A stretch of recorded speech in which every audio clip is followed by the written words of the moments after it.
Buenas noches, nos reunimos nuevamente aquí para compartir este grupo de formación en nuestra fe cristiana católica, para compartir también las experiencias de todo lo que hemos aprendido, para seguir caminando en este proceso no solamente de adquisición de fe, sino de santidad.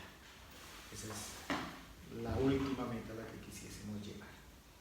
Entonces vamos a empezar con una oración pequeñita en el nombre del Padre, del Hijo y del Espíritu Santo. Amén. Gracias, Señor, por esta noche, por habernos reunido, por estar aquí presentes, tanto de manera física como de manera virtual. Te agradecemos por todas las bendiciones que nos das, porque nos mantienes vivos y porque nos mantienes con alegría para seguir caminando hacia lo que es esta santidad. Te pedimos que a través de tu Espíritu seamos asistidos por tu palabra y tu voluntad, para que todo lo que transmitamos nos quede a nosotros y quede a los demás. Amén. Amén. En el nombre del Padre, del Hijo y del Espíritu Santo. Amén.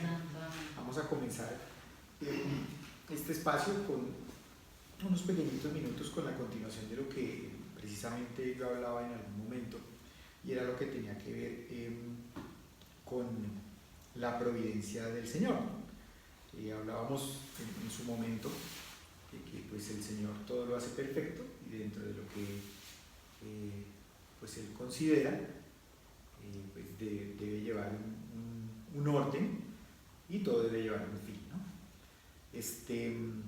Hablábamos de lo que era la providencia real y la entrega a la que nosotros debíamos estar dispuestos a esta providencia, como bien lo hemos manifestado en el grupo y como bien nos ha enseñado Adrianita, pues como niños que se deben entregar frente a su Padre.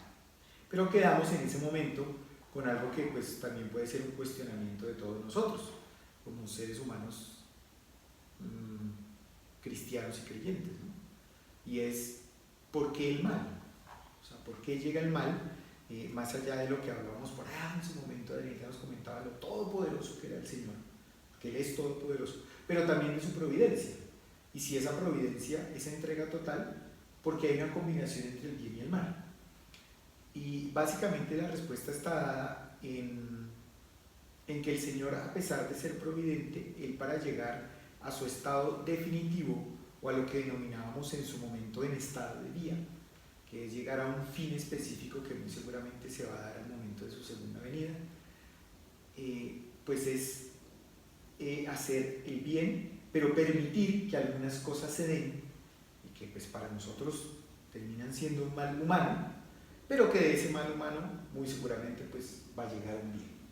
Entonces, si nosotros empezásemos a ver y a hacer relatos de historias en el pasado que conocemos de nuestra propia familia, de nuestros conocidos o de algunos amigos, en las que todos se preguntan y todos manifiestan, pero ¿por qué le pasa esto a esta persona? Como el libro ¿por qué le pasan cosas malas a la gente? Bueno, creo que algo viene por ahí así en el título. Porque muy seguramente la respuesta está dada en que nosotros tenemos un espectro allí que es, digámoslo así, limitado. Es un espectro limitado, porque yo veo la cosa mala dentro de un tiempo, pero yo no sé en el pasado y en el futuro qué se vaya a dar y para qué se esté dejando, o el Señor para qué está dejando que suceda. Él permite, porque a través de un mal muy seguramente crea un bien, y se va a generar un bien mayor, porque también sabemos por la palabra, donde abundó el pecado, sobreabundó la gracia. Esa nos tiene que quedar. Entonces, de alguna manera, Él por eso permite y es providente, pero hay un estado de vía que es el que debemos seguir, ¿no? Entonces, tenemos aquí algunos ejemplos de los que probablemente nos van a ayudar a entender un poquito por qué se da el mal. Y el mal está dado básicamente por nuestro pecado, ¿no? Porque nosotros ya desde el comienzo, pues, Él nos quería por amor, nos sigue amando, sigue siendo misericordioso, pero nosotros le hemos fallado. Entonces, al fallarle, pues obviamente como le fallamos con el mal, con lo que Él no quiere y con lo que nosotros realmente no queremos, pero que al final se da. Y se da por esa inclinación que tenemos a ese pecado de la concupiscencia, ¿no? Entonces, vamos a hacer unas pequeñas lecturas muy rápidas como para tratar de entender algunos y tener unos fundamentos asociados. Porque el Dios Todopoderoso, por ser soberanamente bueno, no permitiría jamás que en sus obras existiese algún mal, si Él no fuera suficientemente poderoso y bueno para hacer surgir un bien del mismo mal. ¿Ok? Lo que acabamos de comentar. Muy seguramente de todo mal sale un bien. Ahora que yo no lo vea, mire, ese mal se quedó en mal. Recuerden, el Señor es omnipotente y omnipresente y obviamente yo no sé en qué tiempo estoy. Yo puedo tener 100 años y dije vivir mucho y eso no es nada. Tengo que salirme de ese, abstraerme de si 100 años son muchos o son pocos. Ay, sí, yo entiendo. El Señor dice, no, es que yo estoy en todo lado, soy omnipresente y tengo el poder sobre todo. Entonces, vamos a leer algo aquí de José y sus hermanos, hijos de Jacob, en su momento Jacob, hijo de Abraham. No fuisteis vosotros, dice José a sus hermanos, los que me enviasteis acá, sino Dios, aunque vosotros pensasteis hacerme daño. Dios lo pensó para bien, para hacer sobrevivir un pueblo numeroso. Por ahí me acuerdo que veía una película hace poco, de esas películas que hablan obviamente desde el Antiguo Testamento, y José, él ha sido oculto, él llevaba a sus hermanos, ya después de haber sobrevivido, digamos, después de haber sido vendido, porque a José lo venden sus hermanos, y en las tierras de Egipto haberlos llevado y haberlos dado de comer. Él les da de comer, uy, pero que este señor tan bueno. Y después él se descubre. Y ellos obviamente, ¿cómo quedan? Quedan asombrados. Los hermanos quedan, ay, ¿qué hago? Unos se tiran al piso y dicen, soy pecador terrible, mire lo que yo hice y mire lo que tú nos das a nosotros. Como si fuese un gran padre, pero él lo hace para supervivencia de esta generación numerosa como todos nosotros que somos hijos de Abraham. Entonces, de un mal que ellos pensaron, pues se creó un gran bien, ¿no? Así, Santa Catalina de Siena dice, a los que se escandalizan y se rebelan por lo que les sucede, todo procede del amor, todo está ordenado a la salvación del hombre. Dios no hace nada que no sea con este fin. Recuerden, el Señor lo permite, pero el permitirlo va a traer un bien. ¿Cuándo? No lo sé. Y no tengo por qué ponerme a analizar, no, ¿cuándo será? ¿Va a ser la ecuación para determinarlo? No lo sé. Sí, no, porque ese es el ser humano. Es lo que nos el gusta analítico, yo soy analítico. Controlar todo. Y controlo, como yo tengo el tiempo, distancia, longitud, altura, yo sé, todo es matemático. No, con el Señor no. Y Santo Tomás Moro, poco antes de su martirio, consuela a su hija. Nada puede pasarme que Dios no quiera. Y todo lo que Él quiere, por muy malo que nos parezca, es en realidad lo mejor. Palabras de un super santo ya entregado y es completamente entregado. Y Juliana de Norwich. Yo comprendí, pues, por la gracia de Dios, que era preciso mantenerme firmemente en la fe y creer, con no menos firmeza, que todas las cosas serán para bien. Tú verás que todas las cosas serán para bien. Todo el que hace el bien, o más bien, todo el que coopera para el bien, es los que aman a Dios. Eso es Romanos 8:28. Y la última que hablaba previamente con Adrianita, pues, ¿qué le pasó a Job? Job, el Señor, y esa es una conversación, el Señor le permite al demonio que tiente a Job. Y hace que le pasen muchas cosas. ¿Y para qué? Al final, ¿cómo termina Job? Porque él lo acepta y termina con mayores riquezas, termina con las hijas más lindas de la región, súper bendecida, y vivió muchísimos años, ¿no? Porque pasó la prueba. Todo es una bendición. Entonces, de todo mal viene un bien. Entonces, volvamos al comienzo para terminar. Dios es todopoderoso y es providente. Entonces yo me tengo que entregar a Él. Pero es que eso es malo. Yo me tengo que entregar a Él. Sigamos ahora con Adrianita, por favor. Bueno, la vez anterior que estuvimos orando, sí, oramos de una manera bellísima, ¿no? Con el Salmo 50. Hoy vamos a trabajar un salmo bonito porque estoy queriendo que traigamos los salmos. para que los conozcamos, para que cojamos amor a los salmos, ¿cierto? Y hay salmos de agradecimiento, de alabanza, de súplica, de perdón. Entonces digamos que son todos como todas las formas de oración que se pueden ver aquí reflejadas en los salmos, y de hecho algo interesante que nosotros podemos hacer es empezar a familiarizarnos con los salmos y empezarlos a leer y empezarlos a clasificar, ¿no? ¿Cuáles son mis salmos preferidos de perdón? ¿Cuáles son mis salmos que me agradan más de alabanza? ¿Sí? Y empezarlos a practicar y aprenderlos de memoria es un ejercicio muy muy bonito y nos edifica mucho el alma, ¿sí? Entonces, siguiendo como con este ejercicio, vamos a trabajar hoy con el Salmo 126 de la numeración griega. Recordemos que tenemos dos tipos de numeración en los salmos. El salmo que está al lado izquierdo, que no está en paréntesis, es la numeración hebrea. Y la numeración que está dentro del paréntesis es la numeración griega. Entonces nosotros nos regimos por lo general con la numeración griega, ¿sí? Entonces vamos a trabajar con el Salmo 126, ¿de acuerdo? No lo vamos a proclamar, pero recordemos cosas importantes que no se pueden convertir en un sí, yo ya lo sé, pero tenemos que practicarlo, y es la postura, ¿cierto? Es la respiración. Yo nunca debo orar con los brazos cruzados, ni las piernas cruzadas, ni en una mala posición. Primero porque sabemos que la oración es un diálogo y vamos a dialogar con Dios. Entonces, como una falta de respeto estar en una mala posición, ¿no? Son signos de respeto a Dios, ¿sí? Así esté sola en mi casa, son signos de respeto. A menos que la persona esté enferma, esté limitada, esté incapacitada, tenga que tener una posición diferente, pues ya el Señor lo sabe en su corazón. Pero de resto hagamos ese esfuerzo por tener una mente, unos signos externos de respeto, ¿de acuerdo?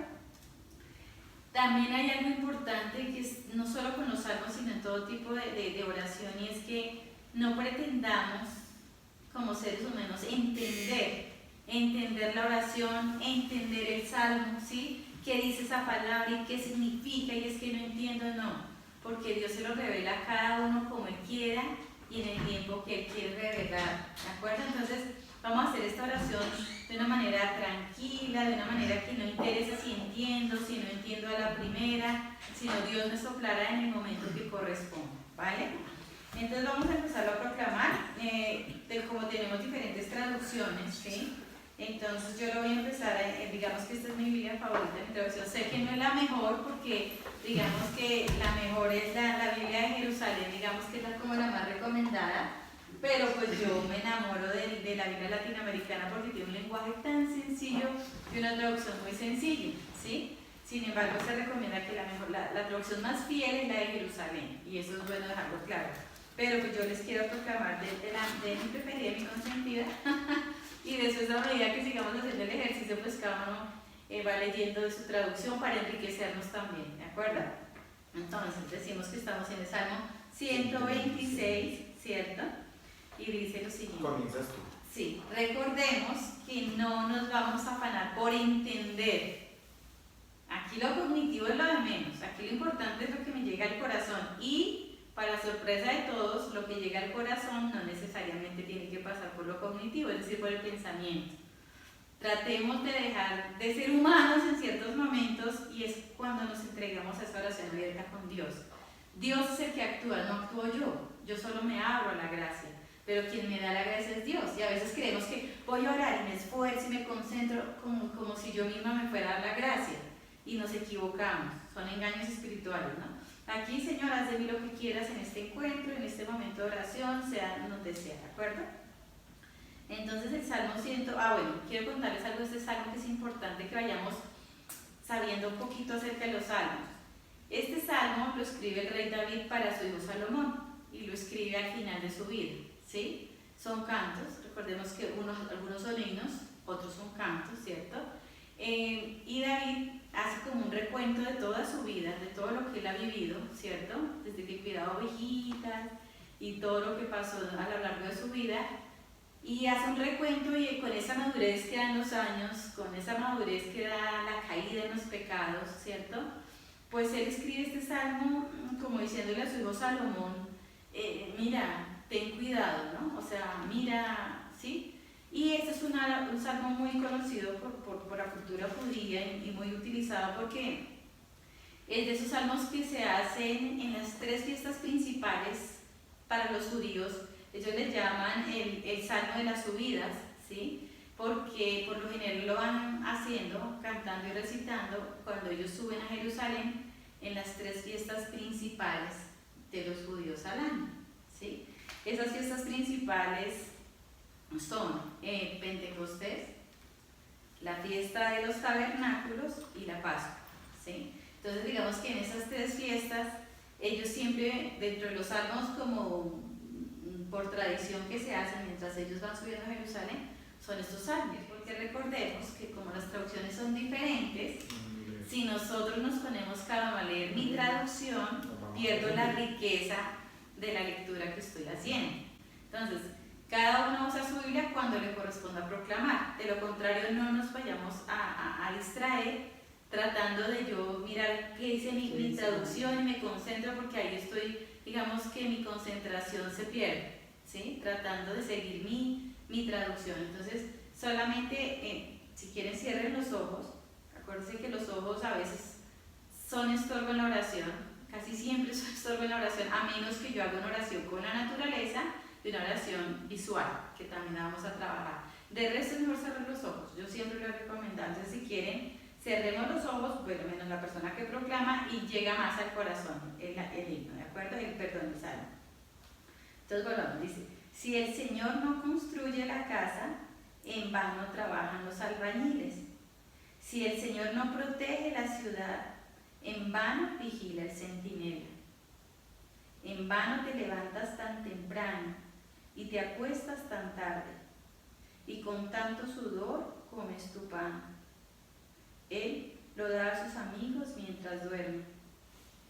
Un regalo del Señor son los hijos, recompensa, el fruto de las entrañas. Como flechas en manos del guerrero son los hijos de la juventud. Feliz el hombre que con tales flechas ha llenado su aljaba. Cuando a la puerta vayan a litigar, sus contrarios no los harán callar. Qué bonito este salmo. Este es un salmo de confianza y de abandono. Y es un salmo donde David le está diciendo a su hijo Salomón, donde el Espíritu Santo nos dice a nosotros: oye, y nos hace como ese jaloncito de orejas. Recuerda que es Dios el que termina haciendo todo, ¿no? Oye, recuerda que siempre Dios es el que termina haciendo todo. Tú solo préstate, sé dócil, ¿no? A veces nosotros en lo cotidiano empezamos un trabajo el día a día diciendo: yo voy a hacer, y yo ya me capacité, ya aprendí, ya estudié, y a Dios como que lo dejamos como a un ladito diciendo: tranquilo, que es que yo puedo, porque es que yo ya soy más capaz, ¿no? Eso está bien, pero recordemos que Él es el que termina haciendo esto, ¿no? Entonces vamos a proclamarlo por partes, ¿sí? Cecita, tú tienes la Biblia de Jerusalén. Proclamemos la primera parte y empezamos a trabajar, ¿sí? Los demás podemos cerrar los ojos. Si Yahvé no construye la casa, en vano se afanan los albañiles.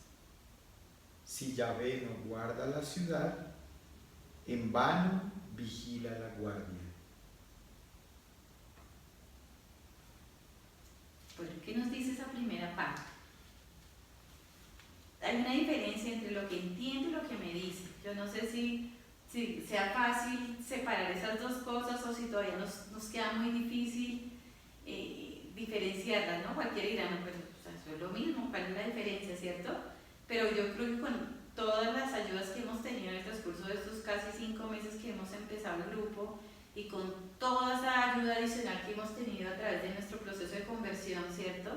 Yo creo que hemos podido como empezar a hacer esa separación, ¿no? De lo que entiendo y de lo que me dice el Espíritu, ¿no? Porque quien sopla es el Espíritu, y yo cognitivamente puedo entender cosas, pero aquí la pregunta que se hace es: ¿qué me dice a mí? ¿Qué me dice a mí? Entonces, ¿qué nos dice esa primera parte del Salmo? Si quieren la volvemos a proclamar. No qué dice, sino qué me dice. ¿Qué te dice? Ah, no qué entendiste, sí, ¿qué te dice? ¿Qué me está defender. Exacto. Pues a mí que me dice que absolutamente nada puedo hacer si no es por voluntad de Dios. Ujú. Eso me dice. ¿Qué más nos dice a los demás? A ver. Si es lo mismo, digamos lo mismo, si es otra cosa, o sea, pero... Que si no me abandonan el Señor, pues no soy nada, no hago nada. Ujú. Que el Señor es mi todo, mi Dios. Ujú. Vamos a tratar de profundizar un tilín más. ¿Qué nos dicen a nosotros o qué entendemos que nos sopla el Espíritu con la palabra casa? Mi alma, Si el Señor no construye la casa para ti, alma. para mí. Ujú. Claro que en la segunda, sí, yo pensé, en la casa la pensé como mi alma. Ujú. Sí, y es válido, claro. Yo la puedo pensar como mi familia. Ujú. ¿Sí? Mi familia, mi núcleo familiar, mi esposo y mis hijos. Ujú, ujú. También. De hecho, va muy enfocado por ese lado, ¿sí? Porque recordemos que las escrituras son profundas. Las escrituras van más allá de una simple palabra que podamos leer, ¿cierto? Y recordemos que las escrituras siempre están codificadas. Quien tiene la llave del saber es el Espíritu Santo. Entonces aquí la palabra casa es una metáfora. Y es una metáfora a la familia, a los más allegados, ¿cierto? Empezando por mí, por mi alma, por los míos, ¿cierto? Entonces, esa casa son los míos, esa casa son los más cercanos, ¿cierto? El Señor aquí, Dios siempre nos llevará a ir al espíritu, a ir al alma. O sea, el Señor no va a construir unas escrituras para que nos preocupemos por las cosas materiales, ¿sí? Entonces digamos que eso puede ser una ayuda para nosotros tratar de profundizar siempre en las escrituras. Decir, ok, cuando me hablen de muralla, cuando me hablen de un árbol, cuando me hablen de una casa, cuando me hablen de un camino, el Señor me está llevando a irme más profundamente, a ir más al fondo de esa palabra y no quedarme en la palabra simple como tal, ¿de acuerdo? Entonces, ¿ven qué ricas son las escrituras? Que no me quedo en lo que aparentemente se ve o se lee como una palabra casa, sino que tiene un fondo más profundo. Y siempre, vuelvo y digo, el Señor siempre nos llevará al alma, a la espiritualidad, a la santidad, a la eternidad. Siempre Dios busca eso, ¿sí? Él no está hablando aquí de la casa de los ladrillos, porque no le interesa, o sea, con casa y sin casa podemos ser santos, ¿de acuerdo? Entonces seguimos. Entonces cuando aquí nos dice, si el Señor no construye la casa, o sea, si el Señor no construye mi familia, mi hogar, mis tíos, mis abuelos, porque tampoco es solo el primer núcleo familiar, sino son todo mi árbol genealógico, ¿no? Mi casa, los míos, los de sangre, ¿sí? Y también el Señor se va a esas familias espirituales que tenemos, como por ejemplo Timoteo con Pablo, ¿no? Pablo ese es un hijo espiritual que lo ha adoptado y lo está recomendando y lo está encargando, ¿sí? Así nos pasa a nosotros. Personalmente tenemos nosotros muchas hijas espirituales adoptadas y yo todos los días las pongo igual que mis hijos biológicos. En el mismo nivel de importancia las pongo a ellas, ¿sí? Porque ya uno ha hecho esa adopción espiritual. Entonces, estas niñas, hijas mías, también entrarían en mi caso como parte de mi casa. Así no sean, digamos, sangre de mi sangre, pero espiritualmente las he adoptado como hijas. Entonces, miren lo que dice, si el Señor no construye la casa, ¿cierto? Entonces ya sabemos a qué estamos hablando, ¿sí? En vano trabajan los albañiles. ¿Los albañiles quiénes seríamos? ¿Quién construye una casa?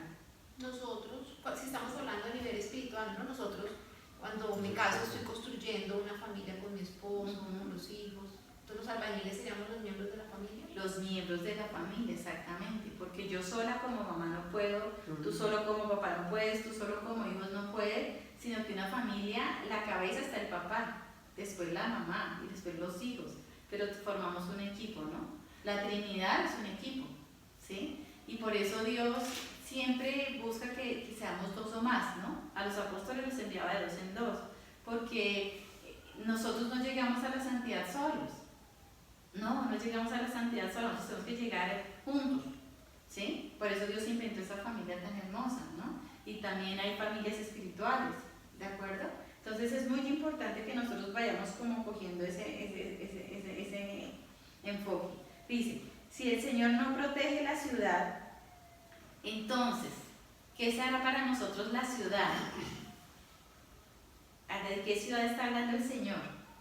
¿Qué se nos ocurre? Yo voy adentro hacia afuera, para mí la ciudad es la familia. Si hoy del alma para afuera. Estoy haciendo trampita. Sí, mira, para La mí ciudad, el alma. Ah, bueno, sí. no, la casa para mí era el alma y los albañiles el cuerpo humano, o sea, el ser humano como tal. O sea, en vano me afano mi cuerpo si no trabajo en mi alma, con el Señor. Y después llego a, si Yahvé no guarda la ciudad, y ahí sí voy a la familia, en vano vigila la guardia. O sea, en vano vigilamos todos. Es No sé, válido. no sé. Miren, aquí lo bonito de la oración es que no hay una regla y no hay una norma. Dice, no, estás equivocado, eso no puede ser, porque es que los teólogos dicen, no. O sea, la escritura es tan rica que los teólogos y los místicos y los sacerdotes nos pueden decir más o menos quiere decir eso, pero lo rico de estos evangelios, de estos salmos, de estas lecturas que están aquí, es que son tan diversas, y tan diversas es que lo mismo me puede decir cosas diferentes, ¿no? Entonces es muy bonito, y si a ti te sopla el espíritu, eso es súper válido, ¿sí? Pero digamos que en este contexto... Y perdóname otra cosa, Adri, y es tan así que yo puedo escuchar un evangelio, el evangelio de hoy, de 10 padres, y 10 padres dicen cosas diferentes y todas ciertas. Bueno, Entonces, llevan a cuando lo mismo. dices, exactamente, Exacto, o sea, nos llevan a lo mismo. nos llevan a lo mismo, pero lo dicen de formas diferentes. Exactamente. Eso está bien. Sí. Entonces, miren, en este contexto, ¿qué hay en una ciudad? Muchas casas, ¿cierto? Entonces, si una casa está representando la familia, ¿qué representará la ciudad? Una comunidad. Una comunidad. Es decir, ojo con esto que es maravilloso. Si yo como mamá, si yo como papá, si yo como hijo, estoy siendo ese albañil con la gracia de Dios, con la asistencia de Dios de construir una casa fuerte, una familia santa, que es lo que significa, ¿cierto? Entonces, ¿qué es lo que me está diciendo Dios? Ya tu familia está caminando en santidad, pero ojo, no me sueltes porque si no vuelves a caer, ¿cierto? Entonces, ¿será que ahí llega la misión de esa familia? No. Entonces, ¿qué es lo que nos pide Dios? Evangelizar. Hacerlo. O sea, extender ¿qué? Esa santidad de familia a otras familias. Primero con el testimonio, ¿cierto? Segundo, con las obras de misericordia, con tantas ayudas, lo que hacemos nosotros en este grupo. Estamos tratando de fortalecer nuestras casas, pero también de ir fortaleciendo una ciudad, ¿sí? Y a eso es que se está refiriendo acá, ¿cierto? Y miren, si el Señor no protege la ciudad, en vano vigila el centinela. ¿Quién será el centinela? Si el Señor es el que construye y si el Señor es el que protege, ¿quién será el centinela? ¿Cuál es la labor de un centinela? Cuidar. Cuidar. ¿Y quién cuida? El ángel de la guarda. Sí, el ángel de la guarda, pero humanamente ¿quién cuida? Porque así como el albañil, de nada le sirve el trabajo al albañil si el Señor no es el que hace la casa. El centinela, de nada le sirve cuidar si no es el Señor el que realmente cuida. ¿Quién sería el centinela? Nosotros mismos. Nosotros tenemos esa doble tarea de construir y de cuidar. Yo formo y cuido a mi hijo. Yo construyo los valores en mi hijo, pero también cuido que mi hijo sostenga esos valores. Y eso es lo que el Señor nos está diciendo. Construye, pero cuida lo que construiste. O sea, la familia nunca se puede soltar. Yo no le puedo decir a mi hijo, como tú ya tienes 17 años y ya te educaron en la fe, entonces ya no te vuelvo a hablar de Dios porque ya eres mayor de edad. Entonces construiste, pero no estás cuidando. ¿Ya? Entonces, como ya estás casado y tienes un nuevo hogar, entonces cuando vengas de visita ya no oramos porque yo oré contigo 18 años, entonces ya no oramos, ya nos damos la bendición antes de cenar porque ya llegas con los nietos, entonces ya eso ya no, porque ya lo hice. Yo construí, pero si no cuido se puede derrumbar, así ya construido. ¿Qué es lo que nos pasa? Nunca nos podemos confiar. Y ese es el mensaje de hoy en la primera parte, ¿no? Y en todo el Salmo, ¿no? O sea, ¿quién construye? Dios. ¿Quién cuida? Dios. Y tú tienes que trabajar para Dios, pero en docilidad, abiertos a la gracia, ¿vale? Exacto. Entonces dicen que qué ricos son los salmos, ¿no? O sea, qué hermosura son los salmos. Vamos a la segunda parte, Ale, si quieres, proclama la segunda parte y nosotros cerramos los oídos.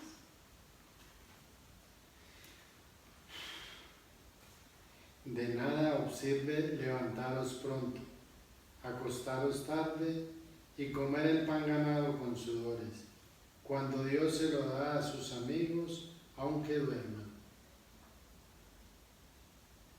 Qué belleza.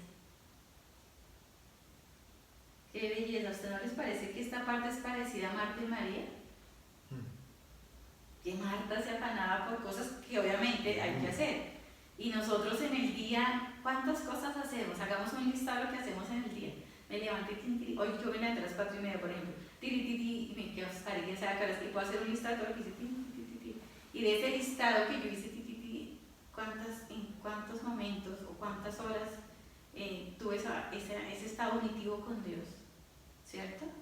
Entonces ahí uno empieza a decir, no, sí me fue bien, de las 14 horas, 10, súper bien. Pero de las 14 horas 7, porque hay momentos en los que lo saqué del corazón, me puse brava, regañé, peleé con el tráfico, tuve un conflicto por teléfono, bueno, en fin, tantas cosas, ¿sí? Entonces, eso es muy bonito porque eso es lo que nos está diciendo aquí el Señor en esa segunda parte, ¿no?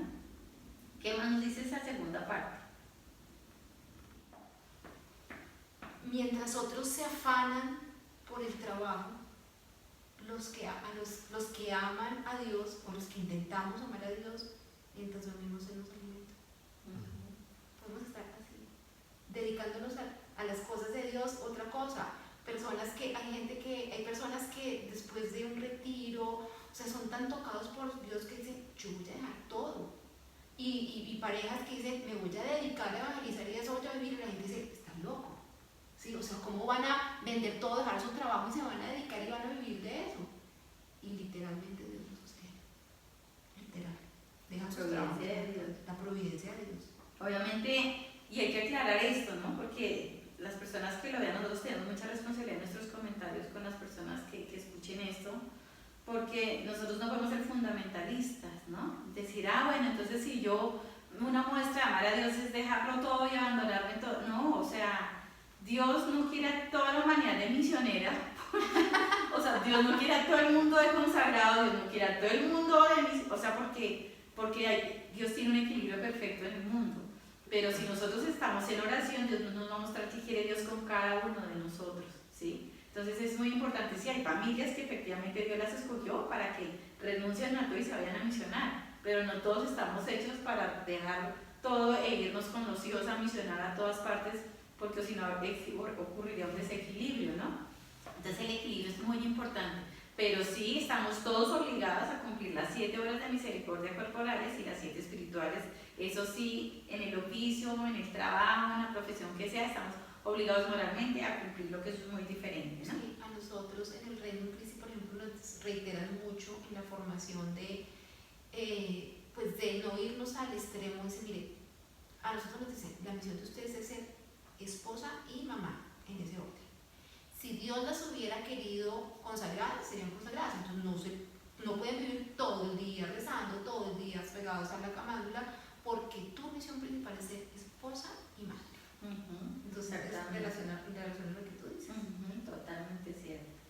Entonces miren lo que dice aquí. Y también no nos podemos ir a lo contrario y decir, ya no trabajo porque todo el día voy a estar meditando y orando. No, pero aquí lo que nos están diciendo es, tienes que ir a trabajar, claro que hay que trabajar, pero en el trabajo incluye a Dios. O sea, mantente, ¿se acuerda que nosotros hemos hablado que tenemos diferentes formas de orar de manera que podamos estar en una etapa unitiva con Dios? Que mi vida, las 24 horas del día, si duerma, estoy en oración con Dios, porque la oración es una comunión. Eso se puede hacer desde las diferentes actividades que tenemos y lo hemos visto y lo seguiremos viendo, las diferentes formas de oración. Ahora estamos en el encuentro anterior de oración y estamos trabajando salmos. Después pasaremos a trabajar otro tipo de oración para que en el transcurso de todo este ciclo, estos encuentros, nosotros y las personas que ven este video digan, ya he aprendido, me han dado ideas, me han dado pautas, porque aquí solo se dan ideas y pautas, esto no es una regla de oro que el que no la haga no encuentra a Dios, eso no, nunca ha sido así, pero sí queremos dar pautas, es cómo llegar a esa etapa auditiva desde diferentes formas de oración, dependiendo de mis actividades diarias. Entonces ya la gente va a empezar a decir, ay, puedo hacer este tipo de oración en este momento, aquí el otro, lo otro, y después nos vamos a terminar diciendo, Dios mío, yo tengo a Dios día y noche en mi corazón, y ahí ya podemos decir que estamos en una etapa auditiva que es a la que nos llama a Dios. Entonces, ¿qué es lo que nos está diciendo esa segunda parte? Tu prioridad que sea Dios y que no te dejes jalar por el mundo, en las cosas del mundo, en tus cosas cotidianas, que no solo es trabajo. ¿Cuántas personas pierden tiempo en un gimnasio, en un salón de belleza o haciendo visitas que no edifican el alma? Porque no solo es el trabajo, o las novelas o tantas cosas, entonces es todas mis actividades del día, no solo es un trabajo, el trabajo es sano, pero todo debe tener un equilibrio, ¿no? Entonces el Señor dice, si tú me das la prioridad a mí y dejas que yo te agende el tiempo, va a ser muy diferente, porque así tú duermas, yo te voy a dar la sabiduría, yo te voy a dar la paz, yo te voy a dar el amor, yo te voy a consentir, porque eres mi amiga. Y eso es lo que está diciendo esta segunda parte, que es hermosa, ¿no? Mireya, ¿quieres hacer la tercera parte, proclamarla? Los hijos son un regalo del Señor. El fruto del vientre es una recompensa. Como flechas en la mano de un guerrero son los hijos de la juventud. Okay. Aquí hay tanta riqueza, a ver, ¿qué nos sopla el Espíritu? Sí, que los hijos llegan al corazón de tal forma que, pues que me dan ese amor que me da el Señor. Por eso habla de las flechas, o sea, es un arma que llega a mi corazón y lo traspasa. Es algo así como el amor que te pueden encender esos hijos. Es tan fuerte que es un amor cercano al que le da, obviamente, pues al que le da Yahvé o mi Dios nos da a nosotros. Es algo así como que nos da ese amor que yo comparo con el amor de los hijos cuando llegan a mí, y que obviamente abren mi corazón porque son como flechas. Claro, porque los que tenemos la dicha de ser padres y madres hemos conocido ese amor, ¿cierto? Y es un amor que uno no puede explicar, es un amor que las palabras se quedan cortas.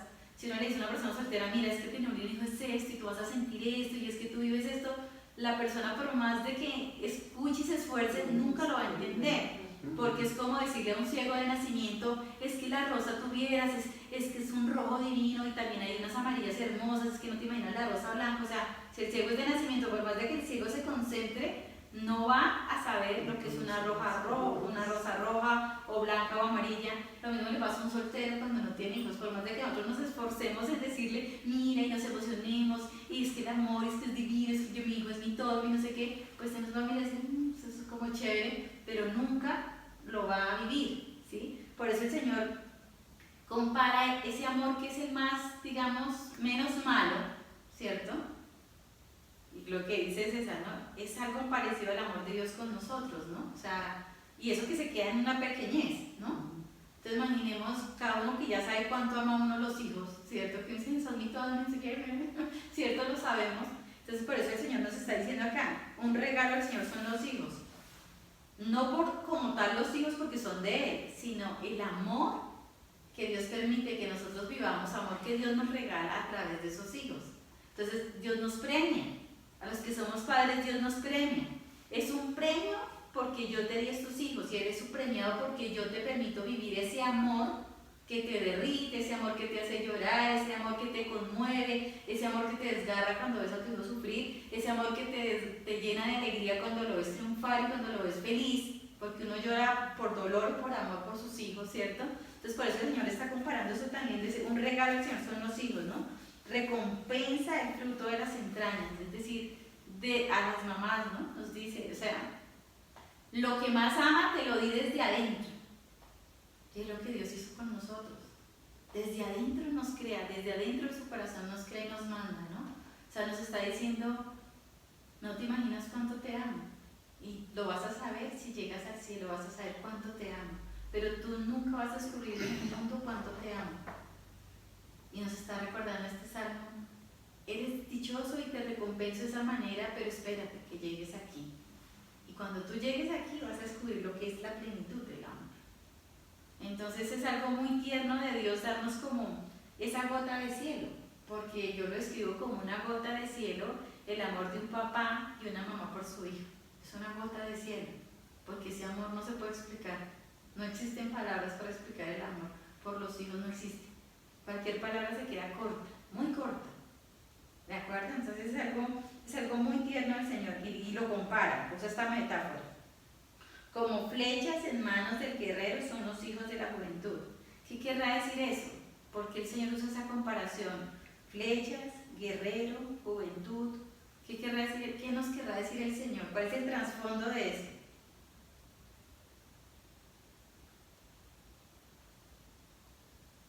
¿Para qué son las flechas?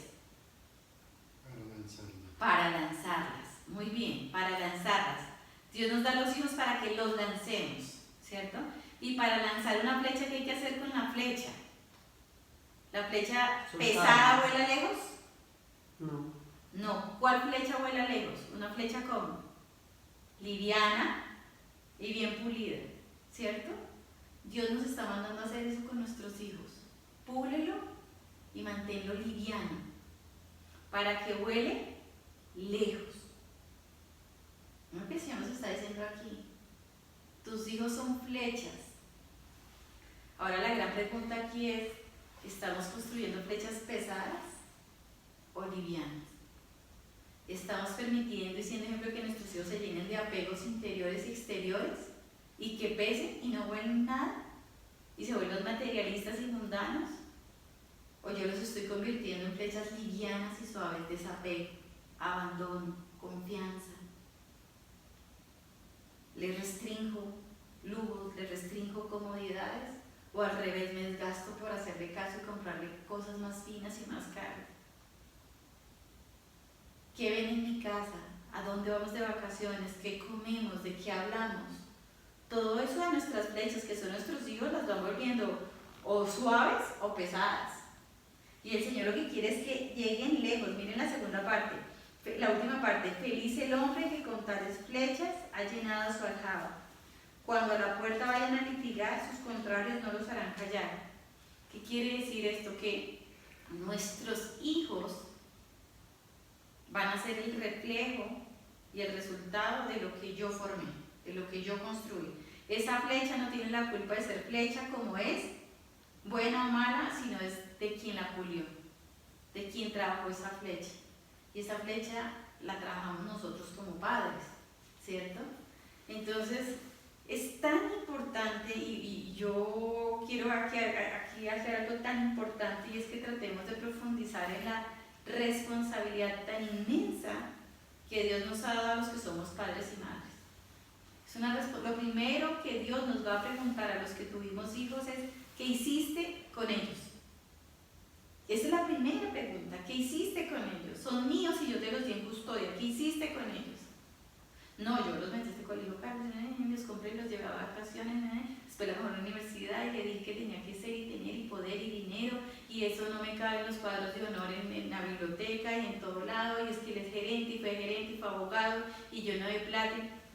¿Qué hiciste con ellos? ¿Los dañaste, los destruiste? ¿O qué hiciste con ellos? ¿Los enamoraste de mí? ¿Los educaste para mí? ¿Les diste ejemplo con tu testimonio de vida? No con tu charlatanería, sino con tu testimonio de vida. ¿Te veían calmada, paciente, misericordiosa, generosa, bondadosa? ¿O cómo te veían tus hijos? ¿Cómo actuabas? ¿No? O sea, la responsabilidad es grandísima de nosotros. Grandísima. Entonces tenemos que pedirle al Señor, dame la gracia de pulir estas flechas, de hacerlas livianas para que vuelen alto. ¿Y a dónde tienen que volar esas flechas? ¿A dónde? Al cielo. Y una flecha, si no está ligera y no está bien hecha, no va a llegar. Entonces fíjense la responsabilidad que tenemos nosotros, ¿no? Y por eso termina el salmo diciendo, no, feliz el hombre que con tales flechas ha llenado su aljaba. Cuando a la puerta vayan a litigar, sus contrarios no los harán callar. ¿Cuáles son esos contrarios? ¿Cuál es ese final? Pues en el momento de mi juicio, cuando yo ya he vivido lo que tenía que vivir. Entonces, por mis obras, el Señor va a decir aquí, 21, 2, 3, 4 hijos, ven, ven, miramos qué hiciste con ellos. Ah, te felicito. Desde que el niño empezó a tener sentido, tú le enseñaste a darte la bendición, enseñaste al Papito Dios, a Mamita María, muy bien, orabas con los niños, muy bien, los llevabas a hacer obras de misericordia, muy bien, los enseñabas a sacrificar el tiempo, muy bien, los enseñaste a mortificar, muy bien, muy bien, muy bien, muy bien. Qué lindo que nos dijera el Señor, muy bien, muy bien, muy bien, muy bien, muy bien, ¿no? O sea, qué hermoso sería. Sí, o sea, lo hiciste muy bien, qué hermoso sería que, oye, te felicito, Alex, lo hiciste muy bien como papá. Wow. O sea, wow, pero wow. Y la pregunta de hoy es, examen de conciencia antes de terminar el día es, ¿qué estoy haciendo yo con las flechas que el Señor me ha dado? Y con humildad hacerse así. ¿Realmente, Señor, yo he permitido que tú construyas? ¿Realmente yo he permitido que tú cuides? ¿Realmente yo estoy siendo dócil a lo que tú me has soltado en responsabilidad en mis manos? Mi esposo, mi esposa, mis hijos, el trabajo, como vecina, como nuera, como yerna, como prima, como hermana, como tía, como todo. ¿Qué estoy haciendo con mi vida? Realmente nos tenemos que ir con estos verbos, ¿no? Hacer o fabricar, elaborar, ¿cierto? Cuidar, custodiar, vigilar, pero de la mano de Dios. Que hoy el Señor nos dé esa gracia tan hermosa de salmos como estos tan ricos, es decir, Jesús, yo me abandono en ti, Jesús, yo confío en ti, Jesús, yo te prometo ser dócil a ti, porque ahí está la clave. Pues yo creo que dejamos por hoy acá, y pues muchísimas gracias. Padre nuestro que estás en el cielo, santificado sea tu nombre, venga a nosotros tu reino, hágase tu voluntad en la tierra como en el cielo. Danos hoy nuestro pan de cada día, perdona nuestras ofensas, como también nosotros perdonamos a los que nos ofenden. No nos dejes caer en tentación y líbranos del mal. Amén. Dios te salve, María, llena eres de gracia, el Señor es contigo. bendita tú eres Entre todas las mujeres, y bendito es el fruto de tu vientre, Jesús. Santa María, Madre de Dios, ruega por nosotros pecadores, ahora y en la hora de nuestra muerte.